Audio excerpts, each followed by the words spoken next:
The B-25 Mitchells of the 10th Air Force did not just fly over Burma, they hunted in it. Picture a pilot in 1943, his knuckles white against the control column, as he pushes his twin-engine bomber into a river canyon so narrow the wingtips seem to brush the teak trees. On the nose of the aircraft is a snarling bulldog, hand-painted with stolen house paint. This is a bridge-buster mission. The target is a steel trestle, a vital link in the Japanese supply line. Green tracer fire from hidden anti-aircraft pits rakes the sky, reflecting off the cockpit glass. The pilot waits until the last possible second, releases his payload, and yanks the yoke back. The aircraft shudders as it clears the jagged iron remains of the bridge by barely 20 feet, banking hard into the thick grey wall of the monsoon clouds. As the sound of those engines fades into the humidity, a fundamental question remains for any who study this campaign. The year was 1942. How did a forgotten Air Force, a unit born of survivors and scraps, manage to hold the line in Burma? To find the answer, we must go back to the spring of that year. The Allied defense of the Pacific was a catastrophe. The Java campaign had ended in a chaotic retreat, and survivors were trickling into India with nothing but the clothes on their backs and the trauma of a losing war. The 10th Air Force was born into this vacuum. It was not a prestige command. It was a strategic orphan. While the big divisions and the newest bombers were being funneled into England for the eventual invasion of the continent, the 10th was forced to exist on scraps. Their physical anchor was Karachi. If you were an airman arriving there in February, you were not looking at a modern military installation. You were looking at a massive dirigible hangar built in the 1930s. Inside, the air was thick with the smell of stagnant grease and the oppressive 110-degree heat of the Indian sun. This was the forge. There were no established supply lines, no stockpiles of spare parts, and no clear doctrine for how to fight a war in a landscape that was 80% mountain and jungle. The improvisation started on the docks. One Karachi dockhand, tasked with unloading the few crates that reached the port, became an accidental architect for the Air Force. He did not have a supply of lumber or a construction crew. Instead, he hammered together the first hangar home using salvaged timber from the very transport ships that delivered the planes. He understood a reality that the planners in Washington had not yet grasped. In this theater, if you did not build it yourself out of the wreckage of something else, it did not exist. General Howard Davidson, who would lead this force through its most grueling evolution, inherited a command that was constantly being robbed of its strength. If a flying fortress arrived in India, there was a high probability it would be diverted to Egypt or China within 48 hours. The 10th was a logistical necessity first and a combat power second. Their primary mission was a desperate attempt to move cargo eastward and personnel westward to keep the door to China open after the Japanese had cut the Burma Road. While high-level planners debated strategy, the reality on the ground was often solitary and desperate. The operational strain was relentless, with crews arriving from Java in a state of profound exhaustion, their morale sapped by the feeling of being forgotten by the broader war. They were flying a depleted fleet of transport planes kept airborne by cannibalizing engines from obsolete fighter planes. They were fighting against both a dominant Japanese air presence and the psychological weight of the monsoon. One navigator on these early ferry runs captured the desperation of the era. During a flight through the heavy rains of the monsoon, the humidity inside the cockpit became so absolute that the windows fogged over completely, and the moisture began to short out the instrument lights. He did not have a co-pilot to help him or sophisticated radar to guide him through the peaks. He sat in the dim, vibrating cabin with a handheld flashlight clenched in his teeth, using the small beam to read his paper charts, while the aircraft was tossed by the extreme turbulence of the mountain passes. He was navigating by sheer will in a cockpit that felt more like a steam room than a flight deck. They were building a highway in the clouds with nothing but flashlights and grit. Colonel Philip Cochrane, who would eventually lead the daring air commandos, saw the stakes clearly. He watched as the Royal Air Force was effectively destroyed in a single day, leaving the Allied forces in Burma without air cover and forcing a chaotic withdrawal. The Allies were being outflanked by a Japanese army that used the impenetrable jungle as a highway. The 10th Air Force was the only thing left to prevent the total isolation of China. But to understand how these orphans became the masters of the jungle, we must go back to the moment the road to China was cut. At a forward dirt strip near the border, the reality of this one-man aviation branch became personified. One lone P-40 pilot found himself as the only operational defense for an entire sector of the frontier. He did not have a squadron for backup or a radar net to warn him of incoming strikes. He sat in his cockpit on that muddy strip for 6 hours straight, the engine off to conserve the precious, high-octane fuel that had been hauled in by hand. He stayed strapped into his seat, sweating through his flight suit in the oppressive heat, simply waiting. He knew that if the enemy appeared, he was the only thing standing between them and the supply hubs of the subcontinent. General Howard Davidson watched these reports come in and realized he had to make a fundamental choice. He prioritized transport over defense, a decision that defined the unit's mission for the next year. He was not building a force to win dogfights, he was building a bridge made of wings. Colonel Philip Cochrane, observing the chaos from his own corner of the command, saw that the traditional rules of engagement were useless here. The jungle was not just a setting, it was a barrier that the enemy had turned into a highway, and the only way to counter it was to bypass the ground entirely. The struggle was solitary and often went unremarked in the broader history of the global conflict.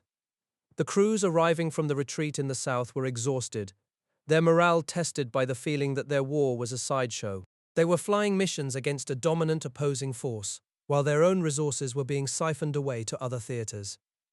They were the orphans of the strategy, left to hold a continental gate with nothing but cannibalized parts and the stubbornness of men who refused to let the line break. The mission was no longer about territory. It was about the weight of the cargo. The illusion of safety in India vanished on a single October afternoon in 1942. Up until that point, the command had existed in a state of reactive survival.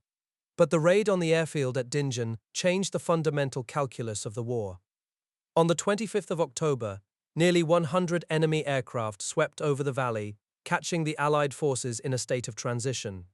It was not just a tactical strike, it was a demonstration that the logistical heart of the ferry route was vulnerable. The sky over the airfield became a chaotic weave of tracers and diving fighters as the enemy attempted to burn the very lifeline that kept the Eastern Front alive. Now, consider the physical reality for the men on the ground during that scramble. This was not a coordinated defense guided by radar, it was a desperate hand-to-mouth fight. Amidst the strafing runs, one crew chief at Dinjan saw a pilot wounded and trapped in a cockpit while the runway was being raked by machine gun fire. He did not head for the slit trenches. Instead, he threw himself over the pilot's body, using his own frame as a shield against the incoming rounds. He stayed there, exposed on the wing, until the pass was over. To understand why this moment mattered, you have to realize that in a theater defined by a shortage of everything, a trained pilot and a functioning airframe were more precious than the ground they sat on. That raid acted as a brutal wake-up call. The commanding general realized that simply defending the airfields was a losing strategy. The command had to evolve from a defensive shield into an aggressive scalpel. This led to the formation of the India Air Task Force, a shift in doctrine that moved the focus away from interception and toward the systematic destruction of the enemy's own supply lines. They began to hunt. They targeted bridges, rail yards, and river traffic, trying to starve the enemy forces in the jungle before they could reach the border. The technical ingenuity of the Strategic Orphans began to surface during this period. Because they lacked dedicated dive bombers, the mechanics and pilots developed the B-40 modification.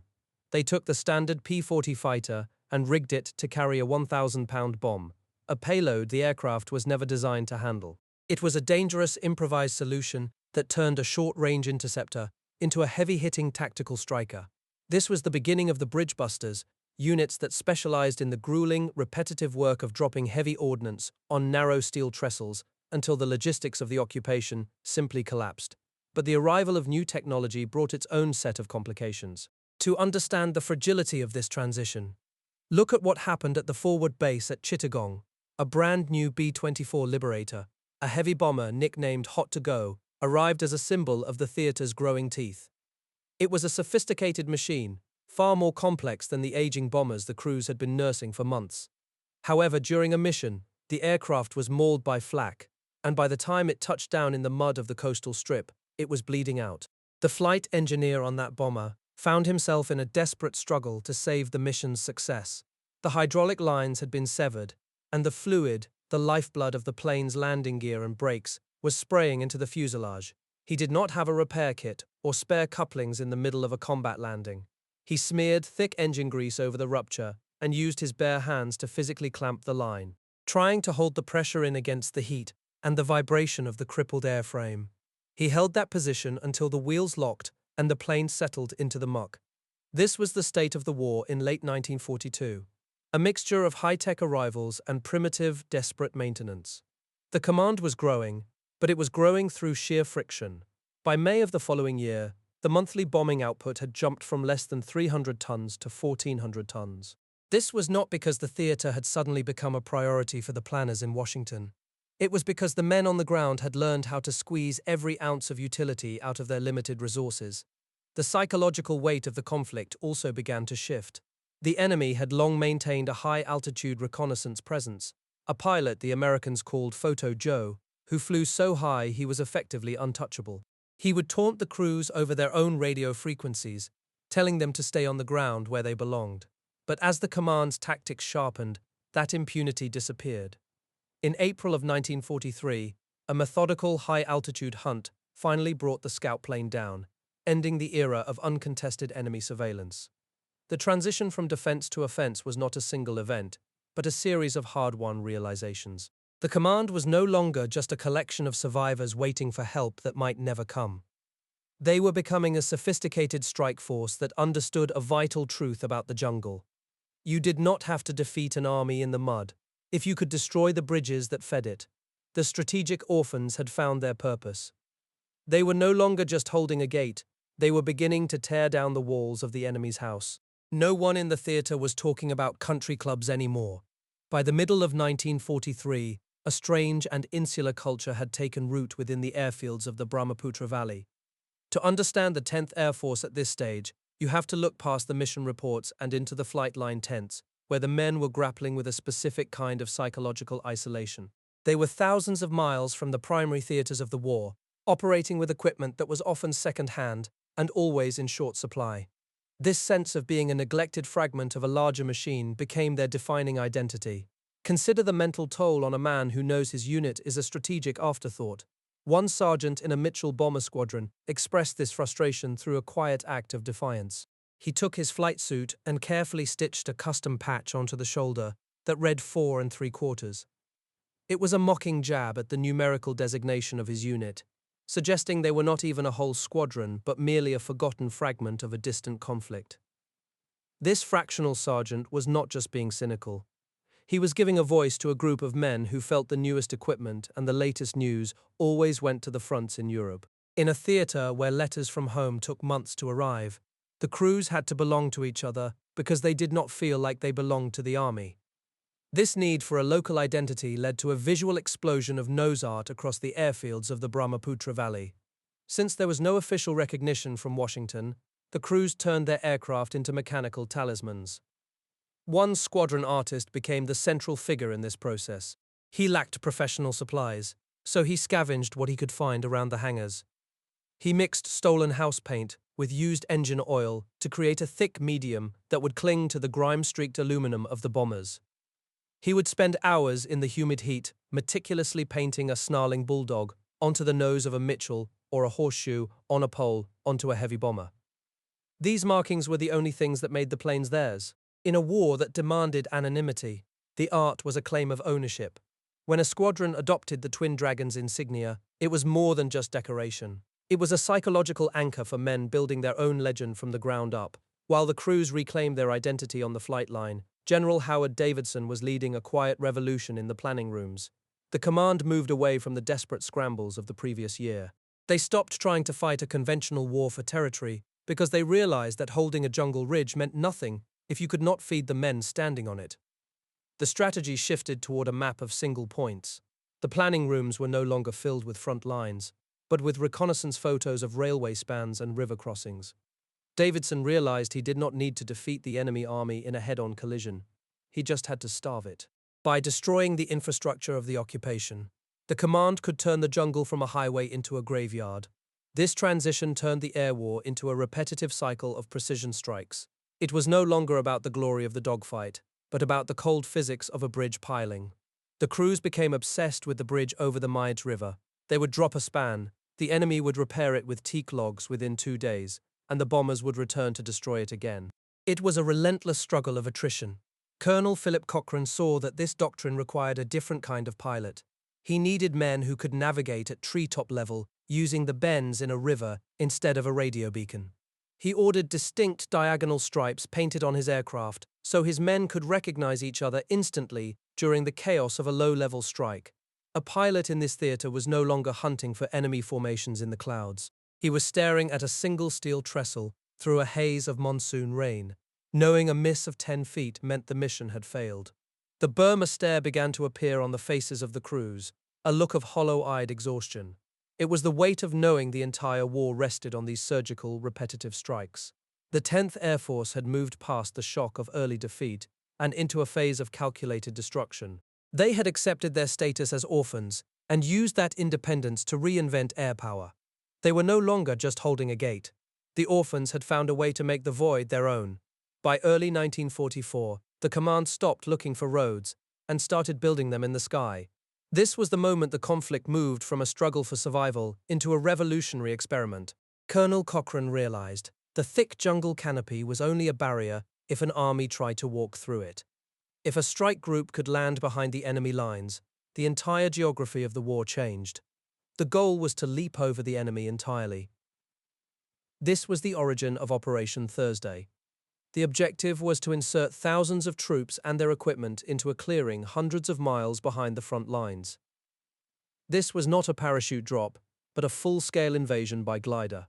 On the night of March 5, 1944, a fleet of transport planes took off, each towing 2 heavily loaded gliders. The pilots fought for every foot of altitude to clear the mountain ridges in the dark. When the gliders cut their tow ropes over the landing zone known as Broadway, the mission became a struggle with physics. There were no lights and the ground was littered with hidden ditches and massive teak trees. One glider pilot saw a wall of dark timber rushing toward him at 90 miles per hour. He white-knuckled the controls and tried to flare for a landing, but a wing clipped a trunk. The wooden craft did not just stop, it splintered into fragments. The plywood skin shredded as the brush swallowed the wreckage, yet the men inside scrambled out to begin clearing the landing strip. This was the price of admission for a highway in the sky. By dawn, the clearing was a graveyard of broken wood and fabric. But the survivors did not retreat. They had brought bulldozers inside the gliders to carve a permanent footprint into the mud. By the second night, transport planes were landing every few minutes to deliver thousands of soldiers and their pack animals. The jungle was no longer a wall. The logistics of the deep interior required every ounce of supplies to arrive by air. Even the mules used for transport on the ground had to be flown into the jungle clearings. This created a unique set of problems for the men operating the light planes used for medical evacuations. One liaison pilot was attempting to take off from a cramped, 20-foot-wide path with a critically wounded soldier in his rear seat. A stubborn mule had wandered directly into his takeoff lane, confused by the roar of the engine. There was no time to wait for a handler. The pilot jumped out of his cockpit and kicked the mule out of the way to clear his path. He scrambled back inside to gun the engine before the enemy could zero in on his position. In this theater, a few feet of dirt were the difference between life and death. As the sun rose over the newly cleared strip, the first P-51 Mustangs began to touch down. These were tactical fighters operating out of a jungle clearing that had not existed 24 hours earlier. The enemy was no longer facing a traditional front. They were being attacked from the inside out. The terrain the invaders had once used to outflank the British had become a trap. General Davidson realized that this success changed the nature of the entire theater. His command had proven they could sustain a high-intensity offensive without a single mile of road. By bypassing the mud and the mountains, the aviation units dictated the pace of the campaign. The highway in the sky was open. The interior was now an Allied lake. As the monsoons returned in late 1944, the 10th found a way to hit a single bridge piling from 5,000 feet. To understand why this was a breakthrough, one must look at the failure of standard bombing over the previous 2 years. Heavy bombers had dropped thousands of tons of ordnance on the rail lines, yet the spans often remained standing. A bridge is a difficult target because it is mostly empty space. A 1,000-pound bomb that misses by 20 feet is a wasted effort. The solution arrived in the form of a radio-controlled weapon called the Azon bomb. It was a standard 1,000-pound bomb modified with a specialized tail assembly that allowed a crew member to steer it. The bombardier manipulated a tiny radio joystick with 2 fingers to nudge the weapon as it screamed toward the river.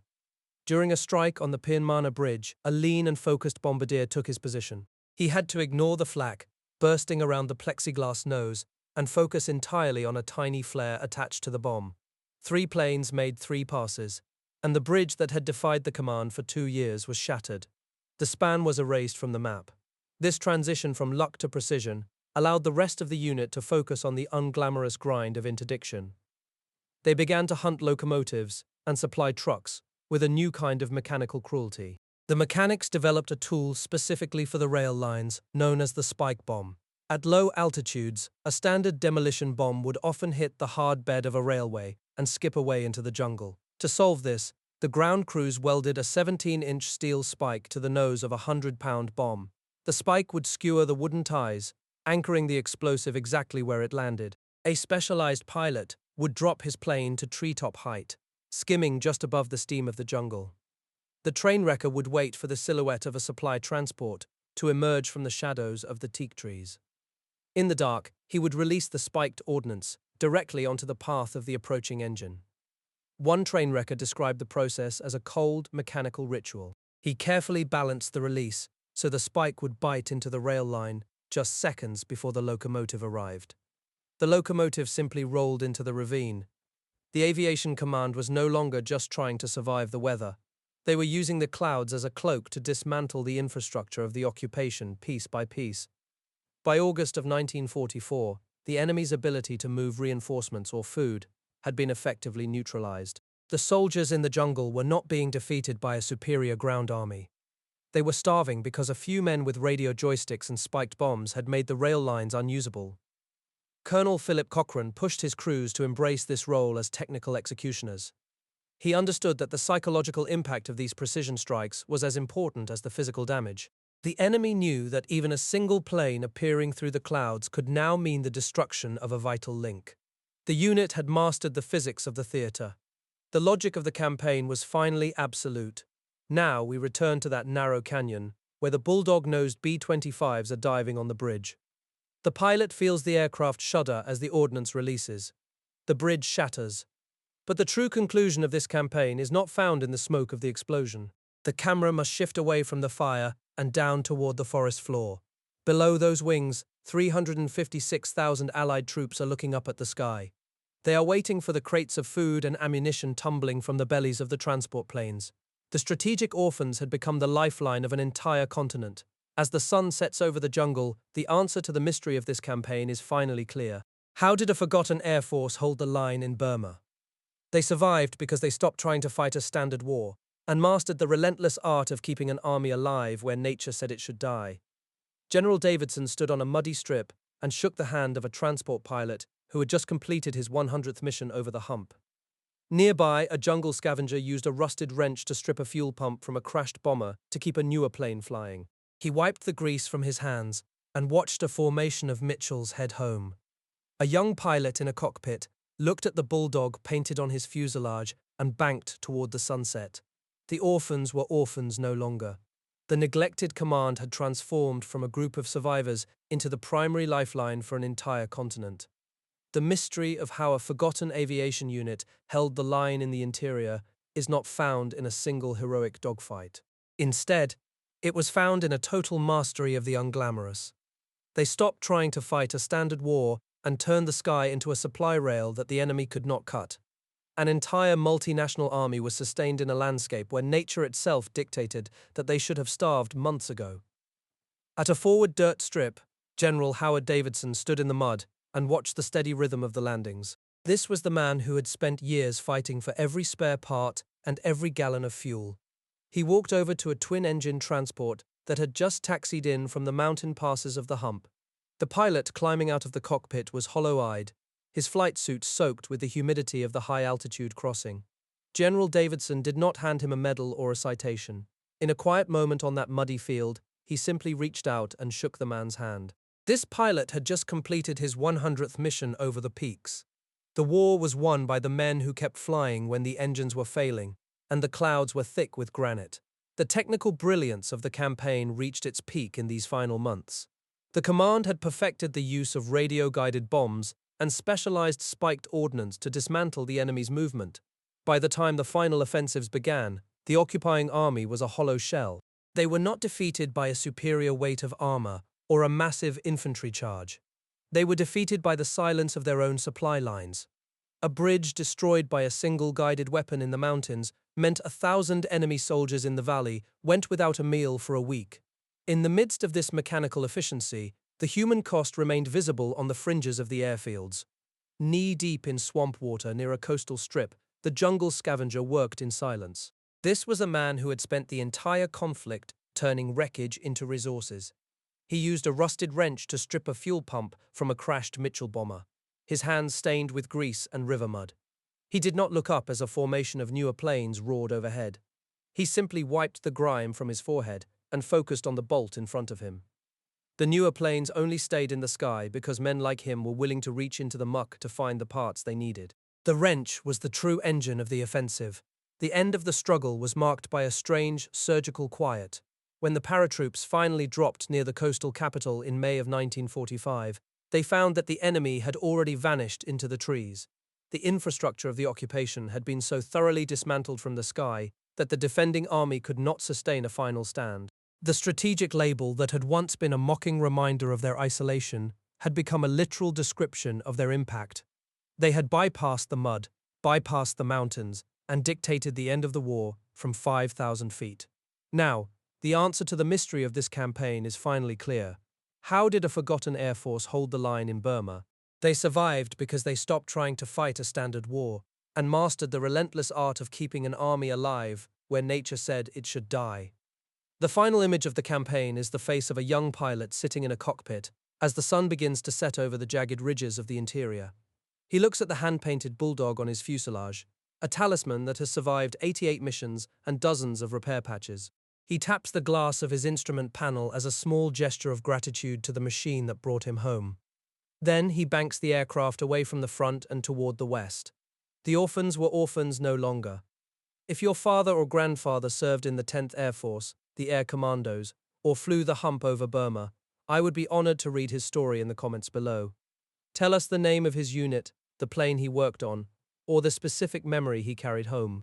Those personal details are the actual record of the war, and they deserve to be preserved by the families who remember them.